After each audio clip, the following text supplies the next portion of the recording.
10-year-old Brenda Crockett disappeared during a short trip to buy bread and food for the family's dogs. Hours later, the telephone rang. Brenda was alive. She told her family that a man had taken her and promised she would soon be sent home. She never returned.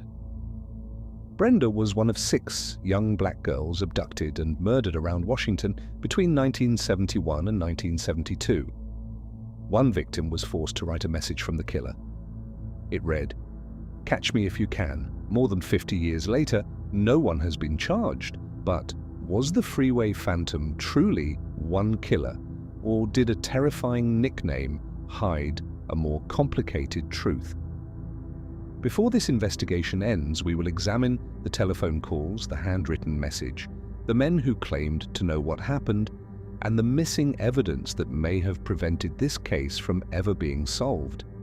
Before the newspapers used the name Freeway Phantom, there was Carol Denise Spinks. Her family called her Bay. Carol was 13 years old, one of 8 children, and the identical twin sister of Carolyn. On April 25, 1971, Carol left her home in southeast Washington to make what should have been a short journey to a nearby store. It was the kind of ordinary errand children completed every day. She was expected home within minutes. But the minutes passed. Then the evening. Carol did not return. For 6 days, her family searched and waited. Every ringing telephone could have brought news. Every passing car could have carried Carol home. Then her body was found near Interstate 295. According to accounts of the investigation, the condition of Carol's remains suggested that she may have survived for several days after she disappeared. That possibility carries a devastating emotional consequence. While her family searched the streets and waited beside the telephone, Carol may still have been alive somewhere nearby. The person who took her had apparently managed to hold a child for days without attracting enough attention to be discovered. Did he have access to a private residence? Was someone helping him? No conclusive evidence has answered those questions. At this stage, police had one murdered child and no known pattern. Then another girl vanished. Carol's story begins with a human moment, a child leaving home for a simple errand.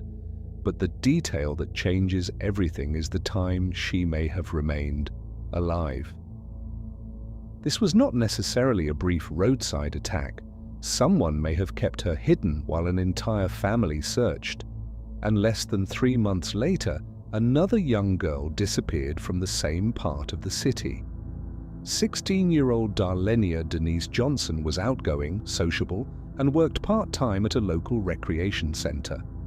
On July 8, 1971, she left home during what should have been another familiar journey. Darlenia never reached her destination. Her body was found 11 days later near the area where Carol had been discovered. 2 young black girls had now disappeared during ordinary activities. 2 families had searched, and 2 bodies had been left close to a major roadway. According to historical accounts, at least one witness may have seen Darlenia inside a vehicle, but no description produced an arrest. That raised a question investigators would confront throughout the series. Were the girls physically forced into a car or persuaded to enter? The offender may have presented himself as helpful. He may have claimed to know their relatives. He may have worn clothing that made him appear trustworthy. Or the victims may already have known him. The lack of a public struggle suggests deception may have been as important as violence. But the available evidence did not tell investigators which form that deception took. Then, only 8 days after Darlenia was found, a 3rd child left home for a grocery store. This time, the victim would speak after she had been taken. Brenda Faye Crockett was only 10 years old. On July 27, 1971, her mother sent her to a nearby store to buy bread and food for the family's dogs. Brenda disappeared during the journey. Then the family telephone rang. Brenda's younger sister answered, Brenda said a man had picked her up. She reportedly said she was in Virginia and that she would be sent home in a taxi. The explanation was strange, but Brenda was alive. Her family now knew that someone was holding her, and that person had allowed her to telephone home. A second call followed. This time, an older family member tried to understand exactly where Brenda was, but Brenda did not provide an address. Heavy footsteps were reportedly heard nearby. The call ended. Those were the last known words Brenda's family heard from her. Her body was discovered the following morning beside Route 50 in Prince George's County, Maryland. The calls contained information, but almost none of it could be verified. Was Brenda really in Virginia? Had her abductor instructed her to say that? Was the promise of a taxi intended to stop the family from calling police immediately? And why permit a telephone call at all? One possibility is that the offender wanted to control the search. By placing Brenda emotionally close to returning home, he could buy time. Another possibility is more disturbing. The call may have been part of the offender's need to demonstrate control, not only over Brenda, but over her entire family. No recording of the calls is known to exist. No adult voice was conclusively identified. Imagine knowing your child is alive somewhere, hearing her voice, and still being unable to reach her. The Crockett family was not searching for a mystery. They were trying to follow the last words of a 10-year-old who believed she was coming home. On October 1, 1971, 12-year-old Nenomoshia Yates, known as Nene, went to a Safeway store on Benning Road. She completed her shopping, then she vanished. Her groceries were reportedly found scattered near the parking area. Unlike the earlier victims, Nenomoshia's body was discovered within hours near Pennsylvania Avenue, across the district boundary in Prince George's County. The abandoned groceries suggested an interruption. Perhaps Nenomoshia had been approached before leaving the property. Perhaps she entered a vehicle expecting a brief ride, or perhaps someone followed her after she completed the purchase. The speed of the crime also appeared different.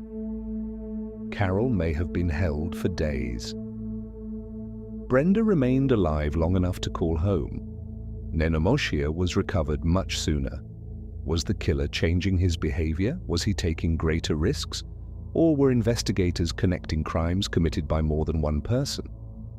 This contradiction matters. Similar victims and roadside locations can suggest one offender. Differences in captivity, timing, and method can suggest several. The name Freeway Phantom would eventually create the image of a lone serial killer. But the evidence never conclusively proved that one individual committed every murder. 6 weeks later, a fifth young woman disappeared. This time, the offender appeared to answer the question himself. Brenda Denise Woodard was 18 years old. She attended evening classes and was traveling home on November 15, 1971. She never arrived. Her body was found the following morning near Route 2 in Prince George's County. Evidence reportedly indicated that Brenda had fought back. But the most infamous discovery was inside her coat pocket. A handwritten note. The note read, "This is tantamount to my insensitivity to people, especially women. I will admit the others when you catch me if you can." It was signed Freeway Phantom.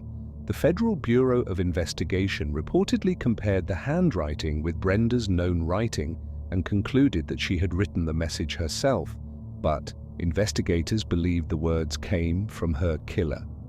That creates one of the case's most disturbing scenes. At some point before Brenda was killed, she may have been given paper in order to copy a message. Yet the handwriting reportedly appeared controlled rather than chaotic. Some investigators have wondered whether Brenda knew the person with her. That is a theory, not a confirmed fact. The wording also created uncertainty. The phrase "I will admit the others" seemed to claim responsibility for previous murders. But it did not name the victims. It did not prove the writer possessed knowledge unavailable to the public. The note gave the killer notoriety without giving police his identity. It may have been a confession. It may have been deliberate misdirection. Nevertheless, the signature became the name remembered by history. After Brenda Woodard's death, the apparent series stopped for nearly 10 months. Was the offender frightened because she had fought back? Was he imprisoned for another crime? Or was the gap evidence that police were not dealing with one person at all? Diane Williams was 17 years old and dreamed of becoming a model. On September 5, 1972, she visited her boyfriend. He later walked her to a bus stop for the journey home. Diane boarded the bus. She never reached her family. Her body was found the next day near Interstate 295, not far from the corridor connected to earlier victims. Then the known series ended. There was no final message, no arrest, no confirmed explanation for why the killings stopped. The offender may have died, he may have moved, he may have been incarcerated. Diane became the 6th and final victim officially associated with the case. The 6 were Carol Denise Spinks, Darlenia Denise Johnson, Brenda Faye Crockett, Nenomoshia Yates, Brenda Denise Woodard, and Diane Williams. The ages ranged from 10 to 18. All 6 were young black girls or young women, and that fact became central to another question. Did the wider system value their disappearances as urgently as it should have? The investigation involved large numbers of officers and eventually included multiple agencies. But relatives and later commentators have questioned why the case did not remain as prominent in national memory as other serial murder investigations. The victims were black. Several came from working-class communities. Their disappearances unfolded during a period when racial inequality influenced policing, media coverage, and which victims received lasting public attention. That does not mean investigators performed no work. It means effort and equality are not always the same thing. A case can generate files, interviews, and task forces while families still feel unheard. Could better communication between Washington and Maryland have exposed the patterns sooner? Could faster national attention have produced witnesses while memories were fresh? Those questions cannot be answered with certainty, but they remain part of why this case still matters. Investigators examined more than 100 possible suspects. One theory eventually focused on men connected to a group of violent offenders commonly called the Green Vega Rapists. Members of the group were associated with sexual assaults and abductions in the Washington area during a similar period.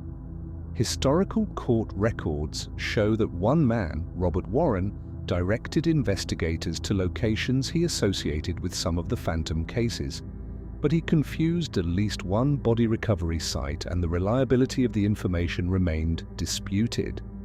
This theory created an alternative possibility. Perhaps the Phantom was not one man. Perhaps several offenders abducted girls together. That could help explain differences in timing and method, but statements from convicted criminals must be treated cautiously. A person may exaggerate his knowledge, he may shift blame, he may repeat information learned from newspapers, police questioning, or other prisoners.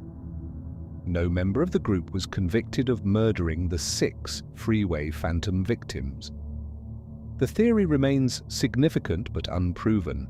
A lone killer makes the story easier to understand. A group of offenders makes some contradictions easier to explain. But neither version has been established in court. Modern DNA science has solved crimes far older than the Freeway Phantom murders. But technology can only analyze what survives. Important physical evidence associated with the original investigation was reportedly lost, destroyed, or unavailable for the full range of modern forensic testing. That loss may be one of the case's most consequential failures. A hair, biological trace, or preserved item could potentially have identified an offender or excluded the men long suspected. But missing evidence cannot be uploaded into a database. It cannot be tested through genetic genealogy. It cannot correct an old theory. The Metropolitan Police Department still lists the 6 cases among its major unsolved homicides. The names remain public. The request for information remains open, but more than half a century has passed. Between April 1971 and September 1972, 6 young black girls and young women were abducted and murdered in the Washington area. Their bodies were recovered near major roads in Washington, D.C. and Prince George's County, Maryland. Brenda Crockett called home after she was taken. A message found with Brenda Woodard claimed responsibility for other crimes and challenged investigators to catch the killer.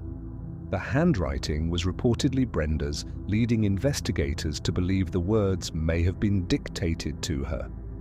Police examined more than 100 possible suspects and considered whether a group of known offenders had information about the crimes. But no person has ever been convicted. What remains unknown is almost everything the families needed most. How were the girls approached? Where were some of them held? Was the Freeway Phantom one person or several? Did the murderer know one or more victims? And did missing evidence erase the best remaining opportunity to identify him? What do you believe really happened? Do you believe one offender committed all 6 murders? Or did the Freeway Phantom name connect crimes carried out by several people? Could someone have known the victims well enough to gain their trust without causing an immediate struggle? And how should investigators revisit a historical case when critical physical evidence is no longer available? Please discuss the case respectfully. Remember their names: Carol Denise Spinks, Darlenia Denise Johnson, Brenda Faye Crockett, Nenomoshia Yates, Brenda Denise Woodard, Diane Williams. The killer's nickname became famous. The victims deserve to be remembered more. If you found this investigation meaningful, subscribe to Mysterious Crime, like this video, share it with someone who loves documentaries, and turn on notifications so you never miss our next investigation. Every mystery has a story.